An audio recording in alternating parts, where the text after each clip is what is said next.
So this is the Vienna branch? It's splendid. Look at the walls, simple yet elegant. It's like a temple of modern art. I can read the contrast between different shapes and textures. This Mr. Ulrich must have put so much effort into the design. It must be a very pleasant place to work at, Mr. Call. Oh, no. This is a secession building. Another meeting place for the young artists to show off, other than the cafes. They said they wanted to break away from traditional art. Well, it's more like they're breaking away from human life. There's nothing to like here. Only inexplicable paintings and neurasthenic lunatics.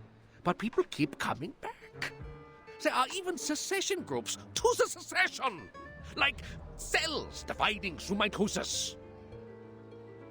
The entrance to our venerable branch is on the left. Please follow me.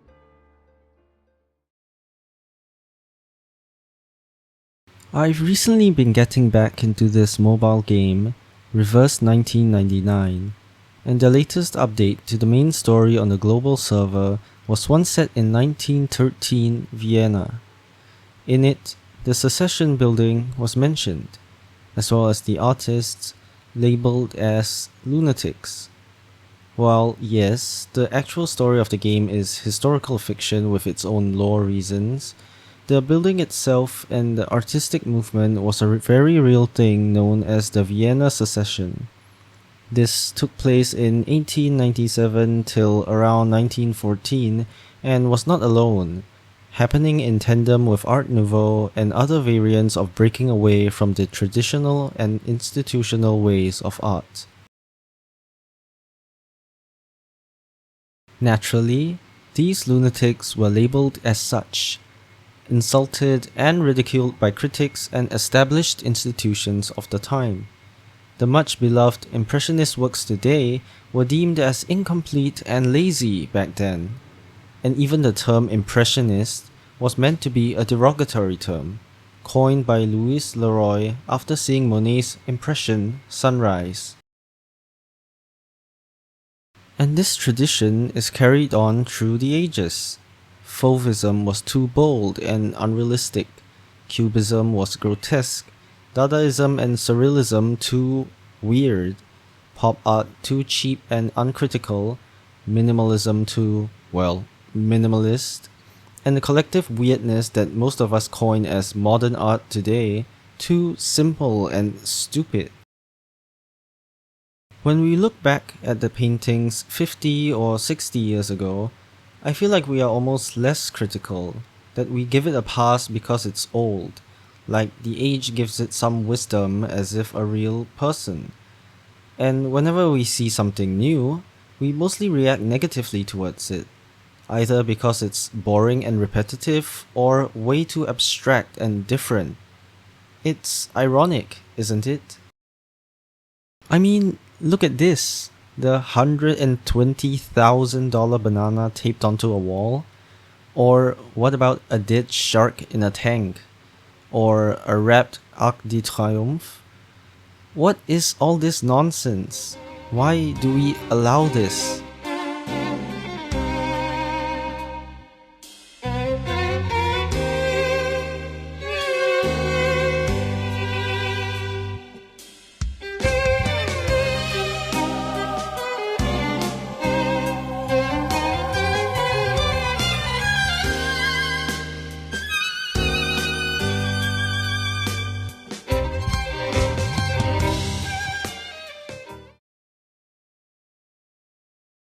A while ago there was a mural in my country, Samsui Women at Rest, by Sean Dunstan.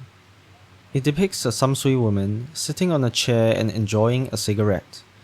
Perhaps she is on break, or maybe just finished her day's work, as she peers out into the distance at passers-by, like yourself, watching the crowd and the streets indifferently. A passing glance that happened to meet yours in that moment. It's nothing groundbreaking, just a humble depiction of a historical role which was once a common sight. We find this mural offensive and disrespectful to our Samsui women. The woman depicted in this mural looks more like a prostitute than a hardworking Samsui woman.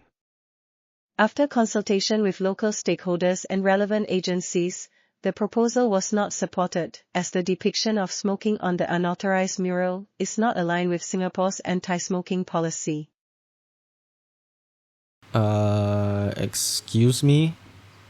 Firstly, I would argue that your comment, whoever this anonymous individual is, on the mural speaks more about you than the mural itself.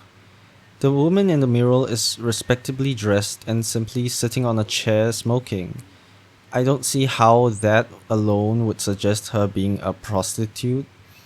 I have seen some comments referring to her gaze, her powerful and unrelenting gaze, which is unlike what is expected of a lowly laborer, and so that might suggest some kind of provocation.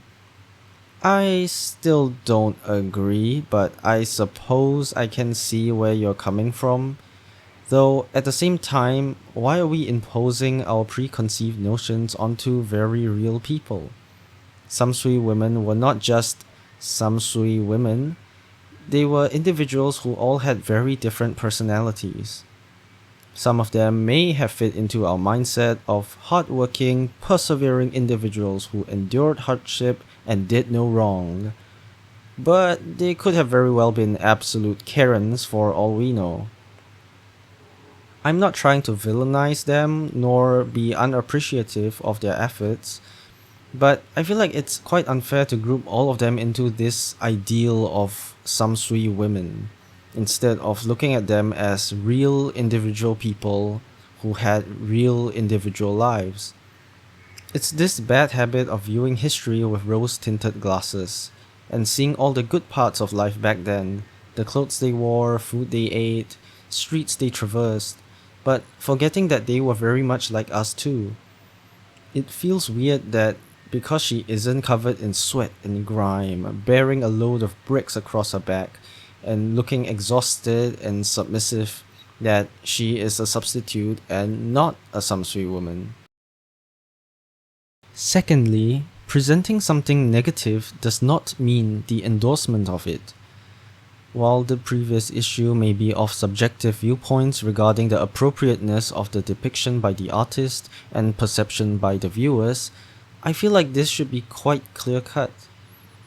In this case, smoking is simply a depiction of something Samsui women did at the time, and I don't see why we should cover up history that we deem as ugly or isn't ideal. It is simply the truth. That's not to say that the mural is without any flaws. For one, an actual valid reason for it to be taken down is the fact that it was done without the proper permissions from the URA. The artist did give his side of the story, saying that he didn't know of the guidelines and when he did the other murals, it was no problem. Also that it was basically approved except the cigarette bit, but I personally don't really agree with that. I mean, like, fair enough that maybe you didn't know, but different buildings have different regulations. Just because one allows it doesn't automatically mean that another one does. And if that part of the mural was not approved, and you still painted it on, well then the mural still isn't approved.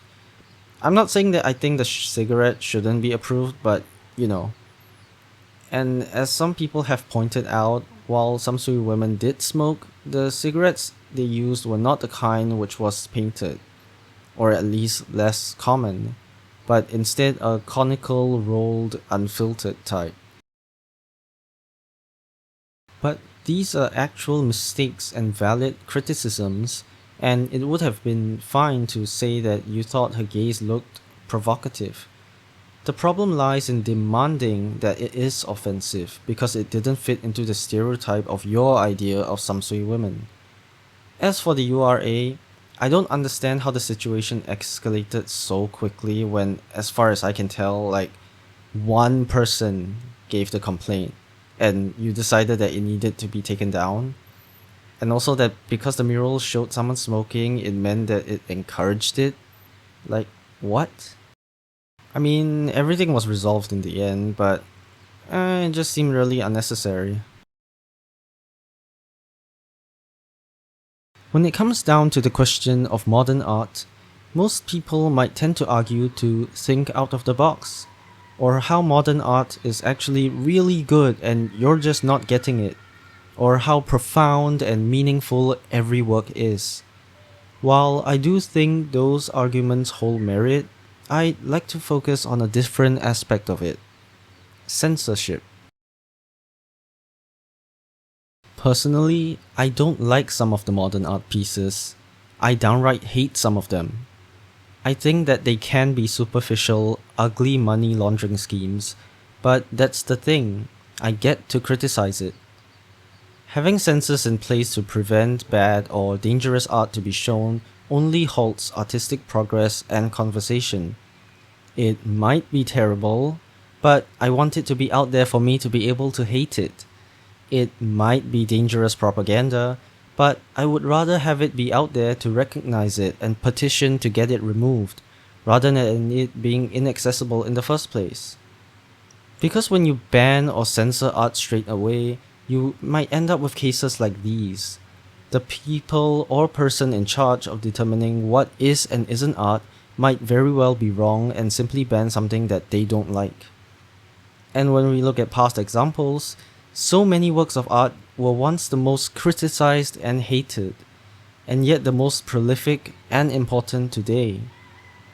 It is so difficult for anybody to define what art is and whether or not it's good, but the distinction lies in the authority one wields. When someone like me analyzes, likes, or dislikes a work of art, it doesn't really mean anything, it's just an opinion. But when you put that into a law, that same uncertainty and subjectiveness to be enacted upon is controlled by those few who have that authority. It's unfair that they get to make the call, and also unfair to them to be placed in such a position and have to offend somebody no matter what they choose. And this isn't really a matter of great importance when you look at it pragmatically. It's the same as choosing what to have for lunch or what your favorite color is. So why should we have a right answer for things like that? Is that the case for all bad art? No, but I'd rather take that chance.